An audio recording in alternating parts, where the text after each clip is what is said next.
Good afternoon. Hi, people. I know you're partying, you're enjoying, but you can give me some attention. We have an incredible speaker right now with us. She has come all the way from Los Angeles. Her name is Dr. IRMA PEÑUNYURI, owner of Burgerrock Media. She's an icon in her own way. She's a visionary founder of the Burgerrock Media, the creative force behind 300 iconic editorial covers, a branding expert, and a trusted by stars like Will Smith, Paris Hilton, French Montana, Baby Rexha, and many more. And I'm so honored that she was able to make time and join us and give us what it takes to take over the world and being in covers of all the desirable magazines. Okay, welcome, Irma. Thank you. Hi, everyone. I already messed up. Can I put it here? Oh. Hi, how's everyone doing? I wanted to ask, not just for me, but when everyone else is speaking, if the people in the back can be a little bit more quiet because it's very distracting. Okay. Okay, so, but for me, everyone listen. Because I came very far to speak. Okay, thank you. So again, my name is Dr. IRMA Miriam PEÑUÑURI, and that's because I have a PhD, I have a doctorate degree, I'm not a physician, and I own Burgerrock Media, which is one of the strongest PR agencies, media agencies right now in the United States and working into the international world. I'm going to talk about my path in a very intimate way and explain to you how I am where I am, because I think that would be the best way to connect with you. But first, I want to talk about presence because the panelists that are about to come are about to speak about presence and equality. And as an expert in my field, as a publicist, I wanted to talk about presence. So what do you think presence means? Unfortunately, we have a PowerPoint back there that I have to click on. I don't know if we can. Oh, okay. Okay. Or Christy, do you want to hold my, I don't know, nobody can see this iPad. Well, it looked, so basically the pictures were to show you, does it look like this? And it's a picture of me and Barack Obama, a picture of me and J Balvin, a picture and Cher, all these people I've worked with. Anna Wintour, Snoop Dogg, Young Miko, Fuerza Regida, if you know who that is, Fade, Thalia, Ozuna, Paris Hilton, Usher, Eugenio Derbez. How do I click this? Oh, what do I? Well, I'm just telling you what pictures you could see if you go on my Instagram. Baby Rexha, French Montana, Steve Harvey, and I was gonna ask if you think that that's what presence looks like, and then the next slide would be, no, it looks like this. And there's a picture of me pretending to be a table as a flower pot for a celebrity when they take a picture. It's a picture of me sweating underneath Paris Hilton, holding her dress so she can take this amazing editorial. And it's a picture of me sitting on my computer while my baby girl is watching me and I'm taking care of her and working at the same time. One of my clients, Will Smith, one time said, "Our highest calling is to be human. It's not to be less than human, not to be superhuman, but to be human." And that could be no more farther than the truth than now, especially with all of social media and all of the entertainment going around. I think that we get confused with being seen as opposed to being present and having presence. What do you think being seen and being present, what's the difference? What do you think the difference is? Anyone volunteer? Okay, Christy. What do you think the difference between being present and being seen means? Being present means being in the moment.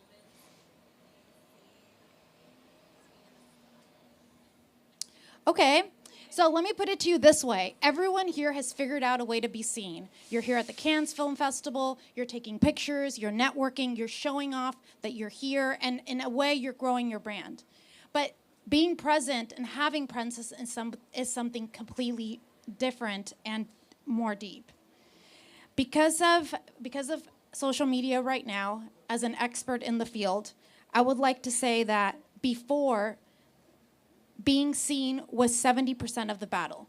Getting to the place, being in the movie, networking, taking the picture, being in the magazine, it was 70%. It was so hard to be seen.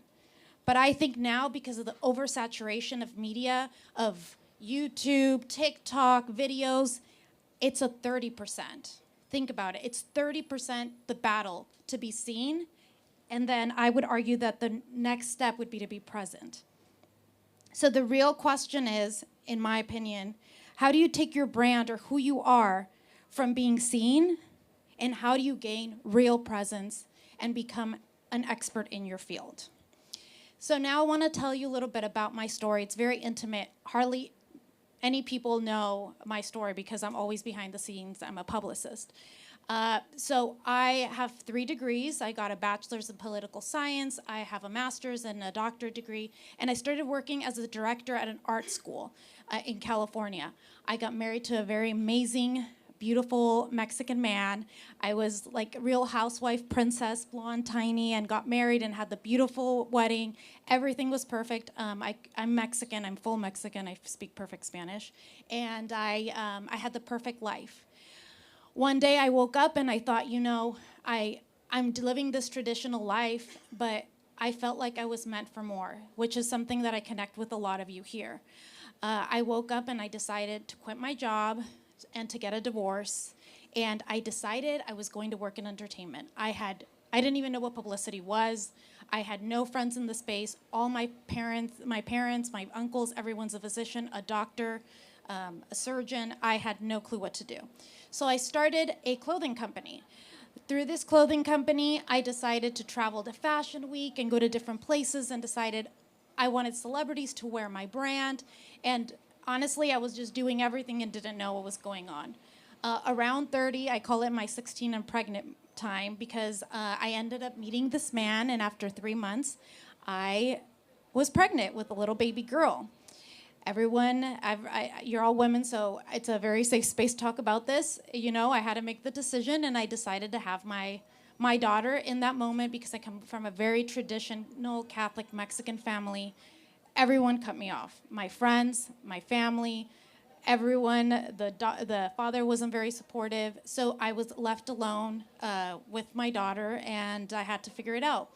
I had many opportunities to, you know, have a good job, because I'm intelligent. I had a doctorate degree. I also, you know, I'm cute, but I was cuter then, and I manifested I was going to meet this man, and I was going to, you know, marry this man that I imagined, and I was also going to have this job that I was going to find. And one day, I remember I was at Fashion Week in New York. I had all these friends, and I don't know if ever anyone here is spiritual. I'm very Catholic, but everyone has their own spirituality. I prayed to God.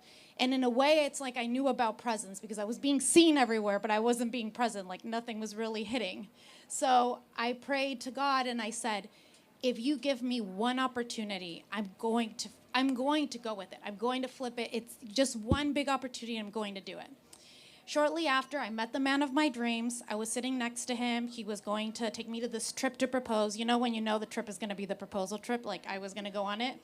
And I remember sitting with him at dinner, and I was like, okay, I'm going to marry this man, and I'm going to get a job, and I'm probably not going to work, and I'm going to do what I was going to do before that I stopped doing, but I'm going to do it now, because I have a baby, and I need to feed my baby and have a good life, because I like, you know, nice things. I want to live a good life. So I was sitting there, and I get this phone call from my best friend in college, undergrad, and we studied political science together. And she calls me and says, Irma, you know how you really like celebrities and entertainment and stuff? Can you, you know, I was given the Barack Obama Save the Vote, Latino Vote initiative in Nevada. And, you know, at that time, Obama was not doing anything. Can you just do the PR campaign and bring Beyonce to sing for him? I was like, sure, I'll do that. So I hang up. I probably couldn't get in contact with you guys. That's how much I didn't have contacts. I didn't know how to contact anyone. And here I was telling my friend I was going to contact Beyonce for Barack Obama. So I hang up, and the guy, you know, my, you know, soon-to-be fiance says, you know, we're going on the trip next week. And I said, no, you have to cancel it, because I have to go find Beyonce. And he says, you know, no, if you do this because you sound crazy, we're breaking up. We broke up because I'm crazy and I was going to find Beyonce. And I remember thinking, I can't find her because I don't even, how I don't even know how to get there, right? So I don't know if you know this, but Obama has a list of his favorite songs, and that's who he wanted to perform. And there was Beyonce, there was Backstreet Boys, there was Drake, and at the time it was the big hip hop movement. It wasn't the Latino movement, which happened a little bit after. And in that moment, I thought, what if what if somebody here has a Spanish song and I can kind of make it Latino, because I could probably get closer to my Latino people than Drake. And so he has a song called Mi Gente. I don't know if you've heard it, and it's with J Balvin. I decided I was going to contact J Balvin. It took forever. And long story short, I brought J Balvin to sing for Barack Obama. It was a huge thing. I didn't even know what publicity was. And let me just tell you, all of Latin America was talking about how reggaeton was represented by Obama. And everyone looked and was like, who's this girl who connected this strong PR move? And I was like, me. Since then, I got all the calls in the world. People thought I was an influencer. People thought I was a publicist. People thought anything you can imagine. And long story short, I spent the next 3 years just doing everything I could to be present. Every single person I met, I didn't care about the picture. I didn't care about being in the place, which is what I used to do, is run around and network, and I'm here with this person. But I made sure every single person I met from that moment had a moment of me being present. And that escalated me to the point, obviously, that's like for a longer story, you know, Paris Hilton contacting me, Steve Harvey contacting me, and me just going after it. And next thing you know, I have Burgerrock Media, and next thing you know, I'm here at the Cannes, and now I'm going to be present with you guys. So that's kind of how my story happened. But the moral of the story is, even myself, I have to pinch myself and tell myself, it's not about being seen. It's about being present and true connection, because we all at this point have access to go somewhere, to take the picture, to connect. But being present and having that extra connection and being in the moment, it's what's going to get you really to the next level and have a longer career and longer impact. And I don't say it to this, I say it to the most powerful entertainers in the world that hire me to give them this advice. So yeah, that's all I have for today. And I think the panel is going to be really amazing, and I'm going to be on it too. And everyone should still be quiet. Thank you.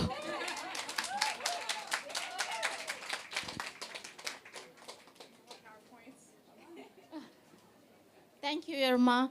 I think we are all here to build our presence at Cannes. I think it's an important presentation for us to know how do we build our presence, a strong presence, which is visible, which is meaningful, and also which helps us to build meaningful communities.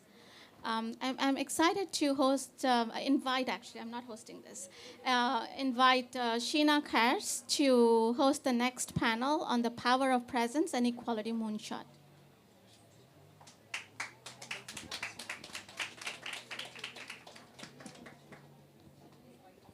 Thank you, everybody. So next, we are going to be calling up 4 trailblazing women from vastly different backgrounds, coming together for a powerful dialogue about visibility, voice, and impact. So first, we'd like to call up ELIANE UMUHIRE, director, actress, and known for using film as a vehicle for healing, truth, and transformation. Welcome to our panel. Next, we'd like to welcome NAOMI MENDEZ, Miss Universe Paraguay, representing the power of beauty, culture, and voice of the international stage. It's coming somewhere. Naomi, she'll join us in a little bit. And then welcoming back IRMA. I'm here still. She's still here. And then lastly, we are welcoming today Valentina Quinn, award-winning producer, president, and chairman of Quinn Studios Entertainment. So we have her around.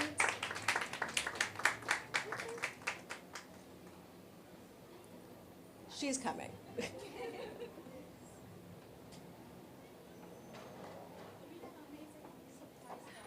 We have an amazing surprise guest. This is Valentina Quinn, ladies and gentlemen.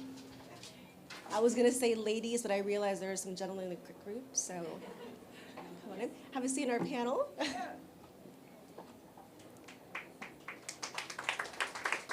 Thank you, ladies. Should I go over there? Yeah, I'll go over there. Why not? Let's distribute these. Here you go.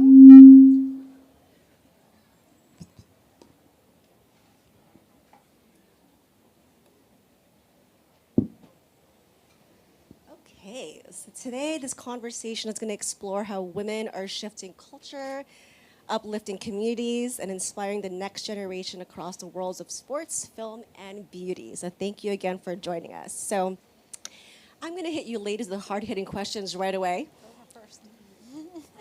We're going to start over here. Okay, So you start there. I just spoke. You guys break.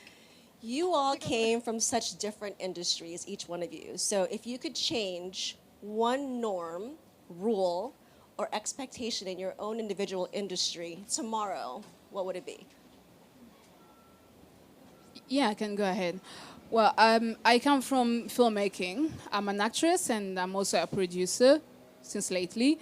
And if there was something that I would change or encourage our industry to change, would be the casting of women in terms of the types of casting we do or the roles that we give to women, so that we stop or we discourage casting women just onto trauma roles or beauty roles, more roles that show our complexity as women. The industry has started changing slowly by slowly. We see women having more time on screen than before, but we still have a long way to go into characters that have really a full development up to the end as our equal male. So it will be more into casting complex characters. Casting complex characters. I love that. I'm Valentina Castellani Quinn. I'm the president of Quinn Studios Entertainment. We carry the legacy of Anthony Quinn. And we are based in Los Angeles, Hollywood, and we had films nominated for an Academy, a Golden Globe, documentary, and TV series. And I would say most important, it's not about the rules, it's about the people. And I think the industry is made by people, and it is very important, one thing right now, because of the enormous material that gets injected into society by social media to distinguish what is real filmmaking from social media. Because especially when we talk humanitarian social causes, there is enormous misunderstanding with what is actually going on. We see it every day in the news, the propaganda, the news that carries on, the narrative changes extremely. And as filmmakers, I think we have tremendous responsibility in actually going and find out what is the truth. And what we have to carry as message is still a message that should be constructive rather than destructive. If you do study social media, it's a lot into the criticism rather than storytelling. And I think it's very important to remember that here we are storytellers. As producer, as I am, as actors, as viewers, as directors, we are storytellers. And the story is about researching what humanity is truly about, not social media, not narratives from the media or whatever is being exposed. So that I think is something that we urgently we need to change. I concur. Irma? Hi, so my name is Irma Penunuri, Dr. Irma Penunuri again, and I own Burgerrock Media, which is a multimedia PR agency. I think that a rule or something that I would change in general is education and mentorship for the youth right now, especially because of the content that they're getting, and having, even if it's not the exact path, I know I can't give people the template of how to become an entertainer or be in film, like it's obviously a lot of entrepreneurship, but giving them a little bit more tools, especially the youth that is using solely social media for all their information and content. They're missing a lot of real substance and history of how things are done, and it's causing a lot of mental health problems. Sometimes being educated and understanding why things are the way they are is what gives people the power to feel confident and not have mental health issues. So that's what I would want to change, is having mentorship and more education in the schools in that space. Makes sense. And it means a lot coming from you just because you've shaped so many public images too, so you understand the importance. And Eliane, question for you. Your films are usually exploring themes of healing and identity. How do you see cinema as a force for equality and change, especially for women's stories? Well, the reason why I love cinema is because it's a mirror, and it's also we keep memories through cinema. I think it was on the previous panel where we were talking about memory and cinema. And when I take on a role, I know that I'm taking on someone's life whose life has been silenced, or a story that has never been told. Sometimes we go and excavate and we go back into the history, and then we bring back the story onto the screen. So when I take on a role, I know that it's a responsibility, and that responsibility is going to shed a light onto something. And that's how cinema can help us changing the gaze. The way I'm going to be light, the way they're going to light on my skin, the way I'm going to hold myself is going to tell something about my culture, and helping someone from my culture being seen and feel valued, and being a new generation is going to project itself in the future because it has seen someone who looks like them on the screen.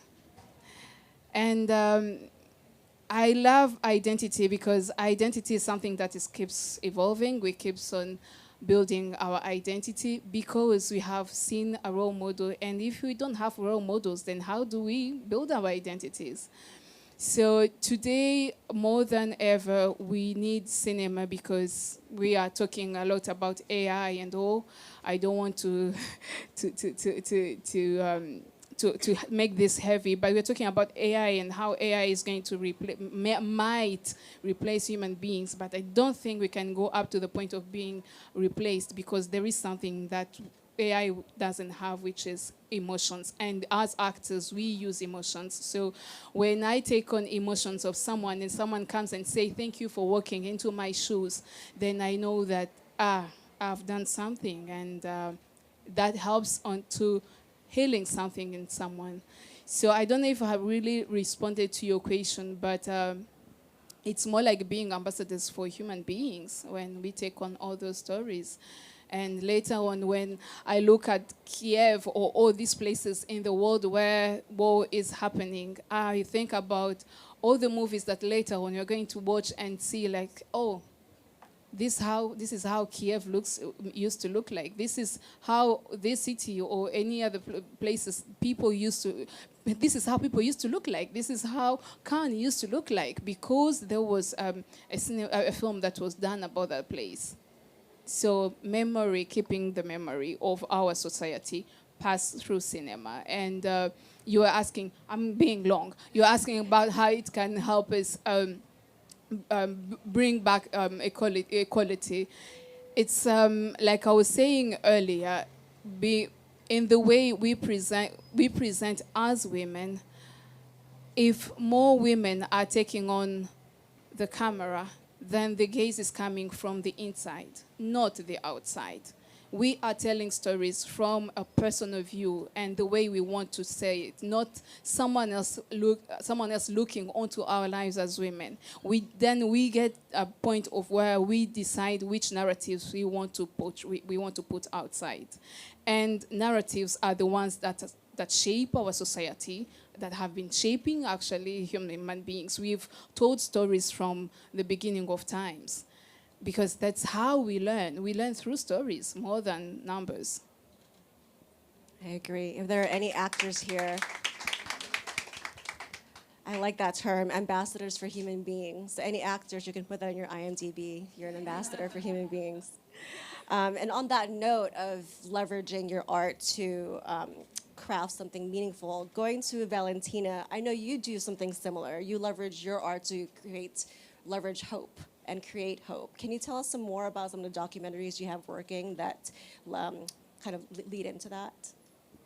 Yeah, 6 years ago I did a documentary about peace in the Middle East and creating a peaceful dialogue between Palestine and Israel. It was tremendous experience, and we work with Shimon Peres and Mahmoud Abbas and the Pope, and we are now actually shooting in Gaza and in Israel. And first of all, I would like to really say something. Having been there for so many years and having been observing both sides, what the newspaper are spreading is one thing. Being there and speaking with the people, not the newspaper, not the journalist, not the narratives that are imposed in social media, is a very, very different thing to both sides. And it is the role, again, of filmmakers, in fact, if we do want to face a documentary, to go and record and be with the people, not with the media, with the people.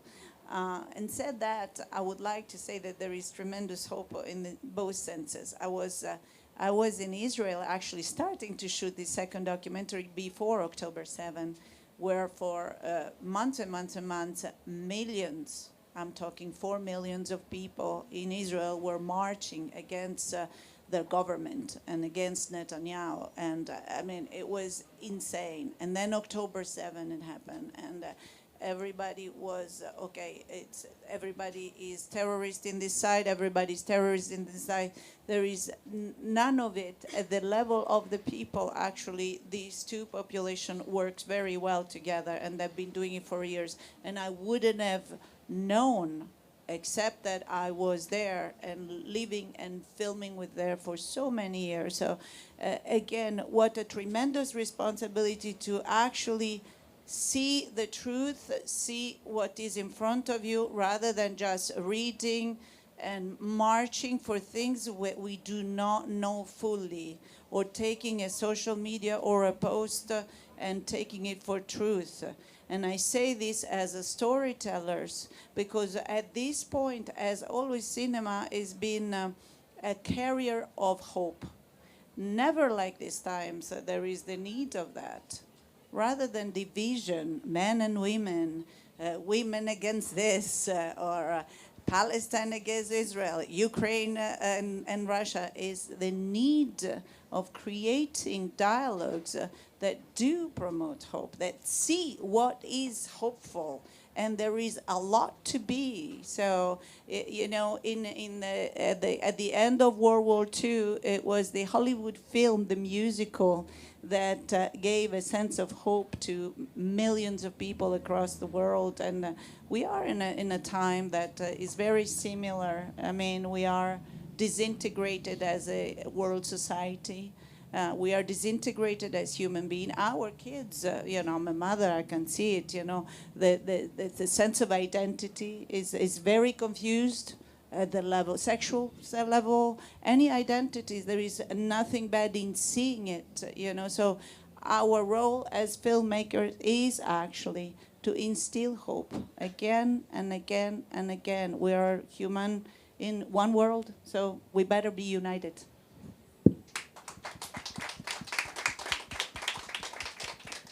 I agree in the united. And then switching gears a little bit to the speech from earlier, Irma, you've shaped so many public images for some of the biggest names in pop culture.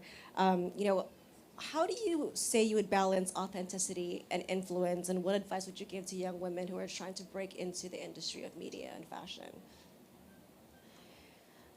So I think that's something that's very important, and I actually struggle with people that arguably are at the top, is that do not be scared to be the first to do something. I think a lot of the way I see media happening in entertainment and brands is that people are wanting to be where everyone else is at and wanting to do everything that everyone else is doing, and it's all like it's all a cycle of obviously somebody bigger than me, I want to be just like them, and really the narrative of success is you trying to do the things different and authentically as many times as possible.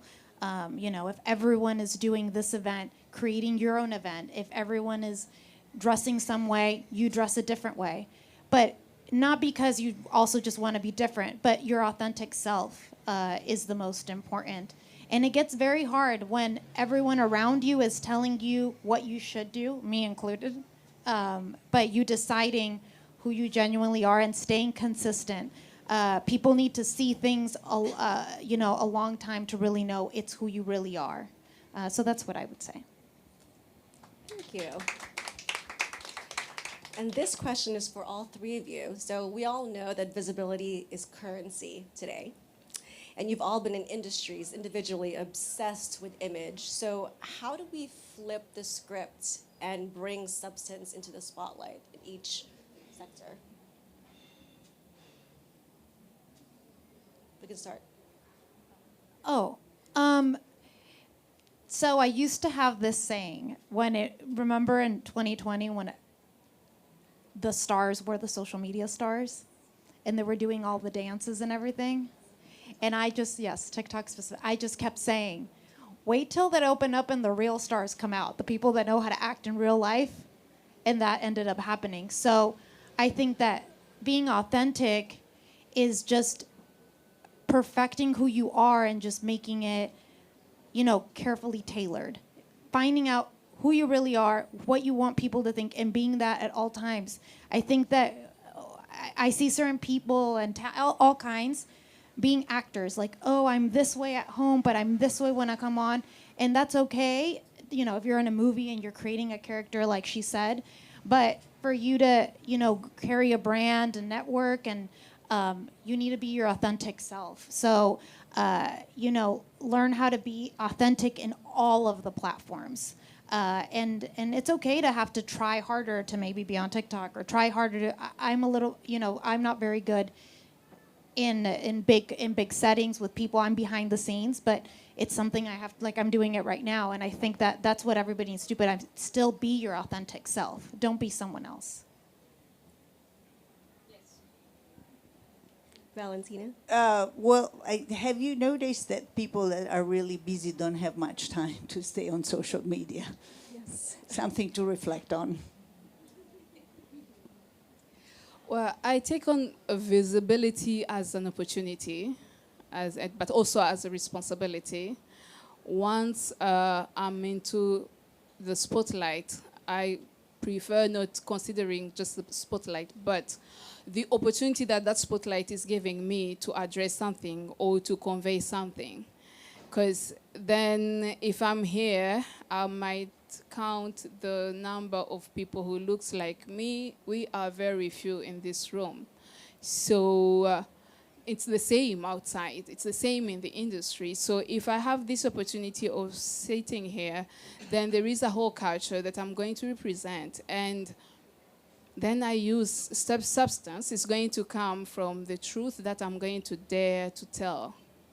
Not just the spotlight. The spotlight is really nice. It's good. We dress well, and it feels good to be here in Cannes and do and we walk up these nice stairs. But then, what are the stories that we are sharing, and how are we thinking together about our society, about our humanity, where our humanity is going, and what are we doing for our society? So it's more the conversations that are going to come outside of the spotlight that are more interesting for me, then I use that spotlight for it. Like for today, talking of the spotlight, I'm in Cannes because I'm the matron of the African Pavilion. This is something that I would never have thought of when I was growing up. I grew up in Rwanda, and in Rwanda just after the genocide, where the country was more concentrated on building back the society, building back human beings. We were building ourselves because our social structure had just been torn out. There were no more trust into each other because there was a neighbor that killed another neighbor. So had to build that back. So, and there was no luxury of having cinema and theater, but we fought to use cinema and theater to get people sit together and start talking back. That's visibility. That's the power of art. And so I was saying pavilion because of all those efforts of working, and then later on I am here as to represent the African pavilion, not just Rwandan pavilion. Like, okay, so this is more than, this should go beyond glamour. There are so many countries that, because other countries have their own pavilion. The African pavilion has, it's like all the African cinema filmmakers who come together. And that's a wonderful role. And I think about other young girls who are growing up and who are going to see ELIANE. I mean, like other young girls in Rwanda will be like, oh, I can also contribute to my country. I can also contribute to my continent. Absolutely. Later, as she did. So visibility and substance to respond. To the continent. I had something to say really quick. I think that, so one of the most busiest people in the world is probably Will Smith. And when he recently decided to launch his music, he did interviews and he did streaming, you know, with gamers, things like that. I wish that people that were very busy and very important and like yourself tapped into those spaces, because the youth needs to see people like you. And like Will is so impactful because he went back to the people, the young people, and they're seeing him and they're listening to his guidance of a superstar, of someone that has an amazing career. So I think that I'm really busy and everyone's really busy, I think. And to me personally, I don't genuinely enjoy social media, but I think that one of my goals is to get people like these women and these people around here to modernize in the space. Doesn't have to be Instagram or Facebook, in those spaces, because the youth needs to see someone like you and needs to hear this story and your story as well, because they're listening to, I mean, I don't even know, some stuff has no substance. So I think that I would ask everyone to reconsider, if you have a voice and you know that you're impactful, tapping into any space, because you never know, the right people could be watching. I agree. And to wrap things up, since we are in Cannes, I'm going to ask a fun Cannes question. If your career were a movie title, what would it be called? Mine would be called Being at the Wrong Place at the Right Time.